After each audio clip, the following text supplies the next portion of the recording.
all show long, we've been talking about something you wrote in a piece for the Wall Street Journal on April 26th. And it was a piece called How Elon Musk Can Liberate Twitter, you and our mutual friend Jed Rubenfeld of Yale Law School.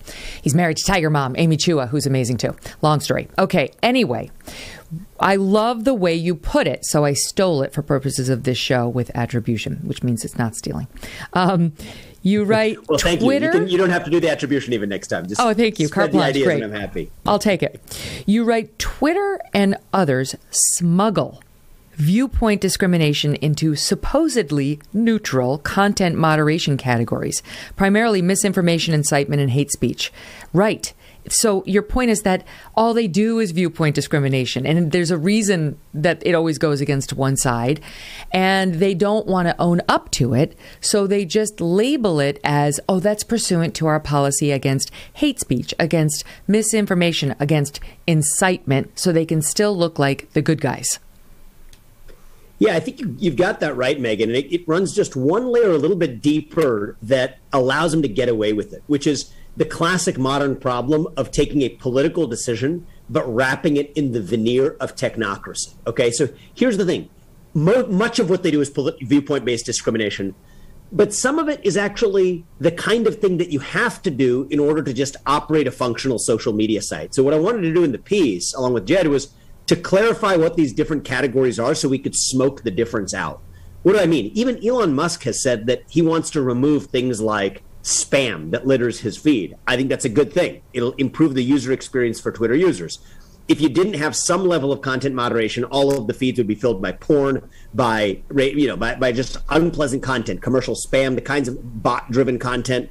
So you need to be able to clean that up, even though that's constitutionally protected, while still operating as a free speech platform. So that's the conundrum that Elon Musk faces. So what Twitter's been doing for a long time is that they have been wrapping in viewpoint-based discrimination by smuggling it into the categories of the supposedly neutral content moderation. And so my first suggestion to Elon Musk is to make sure that he smokes out the different categories and becomes really clear about what's what, because there's a very clear answer about what to do with each of them. Okay, first is genuinely false speech, like commercially fraudulent advertising.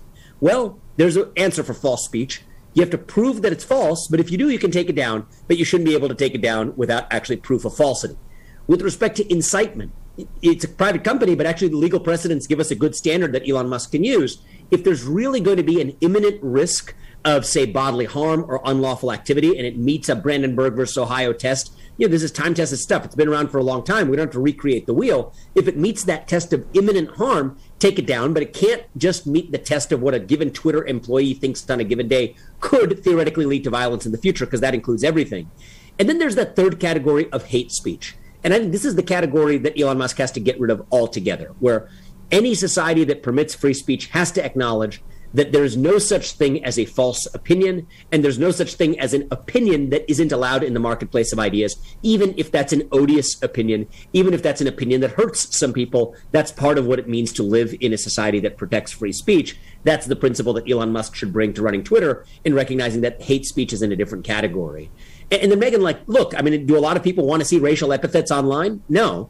Are racial epithets a form of hate speech that express an opinion? Absolutely. So how do you resolve that conundrum? Are you just going to drive all of your users away?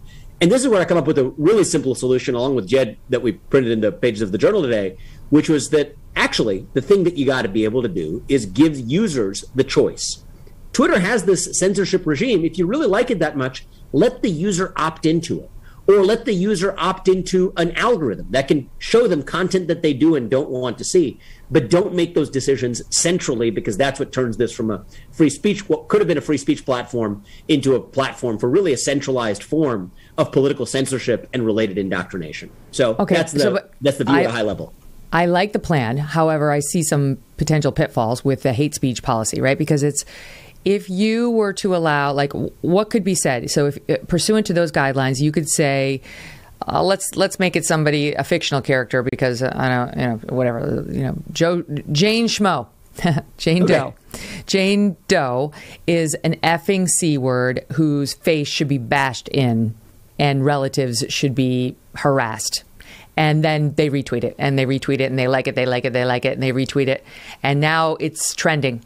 Jane Doe is an effing C word and all that stuff. It's not incitement. It doesn't call for immediate violence that's likely to happen. It's definitely hateful.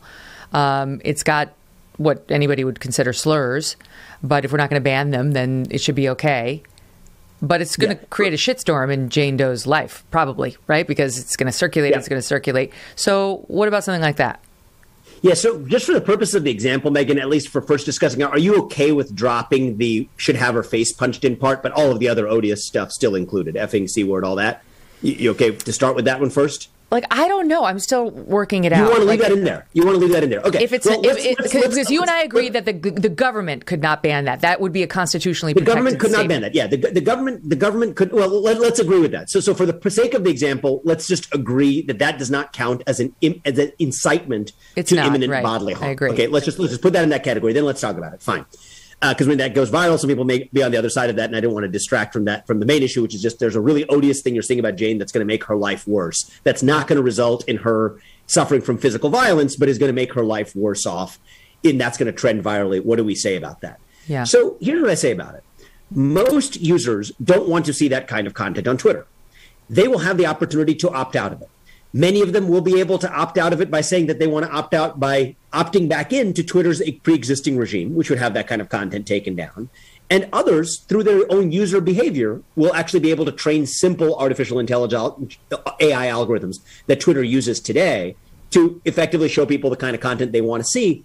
That's the other proposal that we make. But at the end of the day, if there are people who really want to opt in to see the kind of content that you just described, odious content, hateful content that doesn't make me feel better in my course of living my day when I see that. So I'm not going to go search it out. But let's suppose there are the kinds of people out there who want to search that out and say, you know what, that's what people say in the real world, and I want to see it unfiltered.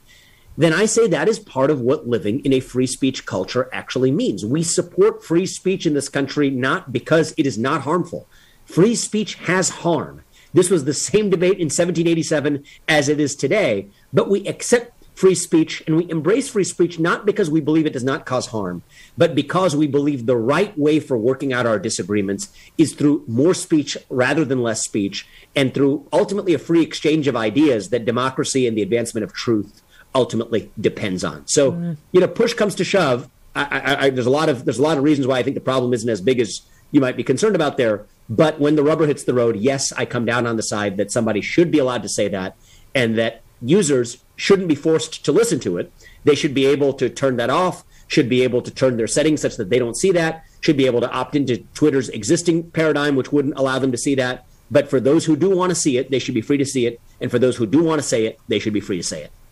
I feel like it's just what bothers me about the way Twitter operates right now is such a statement like that would probably be censored under the present day rules, though 100% I've been subjected to that on Twitter for years. And all you need to do is go back and look at the tweets at me after the Trump debate to see that. I mean, it was absolutely vicious.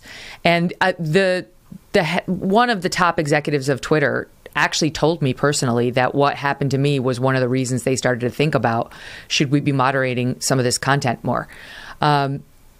However,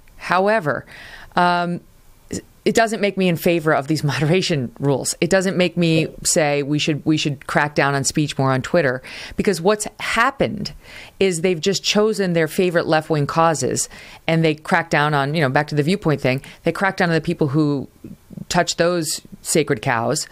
But so Twitter didn't like what the Trump supporters were saying about me, but they were 100% with all of the liberals on TikTok calling me a racist after I left NBC for trying to get into a discussion about how the society's acceptance of blackface has changed over the past 40 years.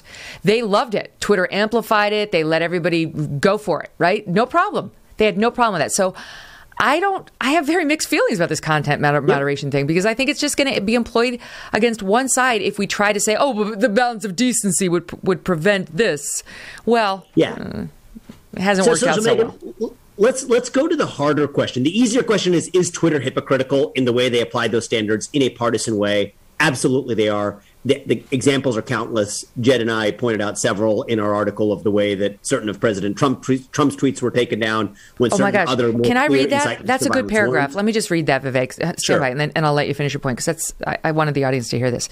You write, conservative opinions about transgenderism are censored as attacks on a protected group. Conservative views on COVID are flagged as misinformation. In May 2020, Twitter censored as a, quote, glorification of violence President Trump's, quote, when the looting starts, the shooting starts tweet, while leaving untouched Ayatollah Ali Khamenei's tweets calling for the destruction of Israel and Colin Kaepernick's tweets supporting the burning of police precinct houses.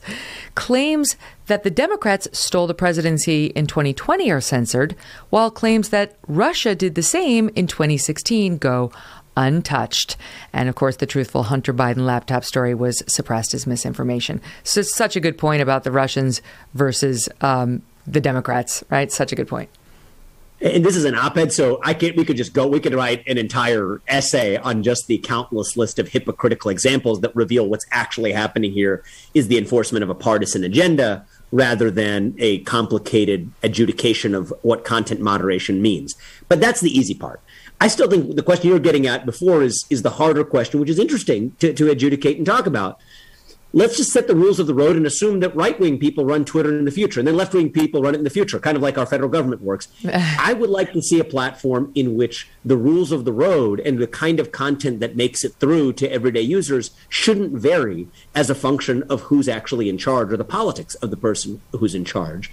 And I guess to pick up the strain of our last conversation, I'd love to hear your thoughts on this, Megyn, is what objection would you have, in having the position that at least you were taking, what objection would you have to the idea that the user can decide for himself or herself whether or not they want to see it? Black Rifle Coffee Company is a veteran-founded company serving premium coffee to people who love America. They develop their explosive roast profiles with the same mission focus learned as military members serving this great country of ours. And in 2021, Black Rifle Coffee donated over 100,000 bags of coffee. That's over 2.1 million cups of coffee to first responders, law enforcement, and active duty military members. So with that every purchase you make, Black Rifle will give back. Black Rifle Coffee imports high-quality coffee beans from Colombia and Brazil, and they roast them 5 days a week at their facilities in Manchester, Tennessee, and Salt Lake City, Utah, which means you get the freshest coffee possible no matter where you live. The best way to enjoy Black Rifle's freedom-filled coffee is with the Black Rifle Coffee Club. When you join the club, your brew of choice is roasted, packaged, and shipped free to your door on your schedule. You can buy it at blackriflecoffee.com. Use the code MK at checkout for 20% off your purchase and your first coffee club order. That's blackriflecoffee.com/MK and use the code MK at checkout. Black Rifle Coffee, America's coffee. Hey, thanks so much for watching. If you like what you just saw, hit the subscribe button for more clips and full episodes.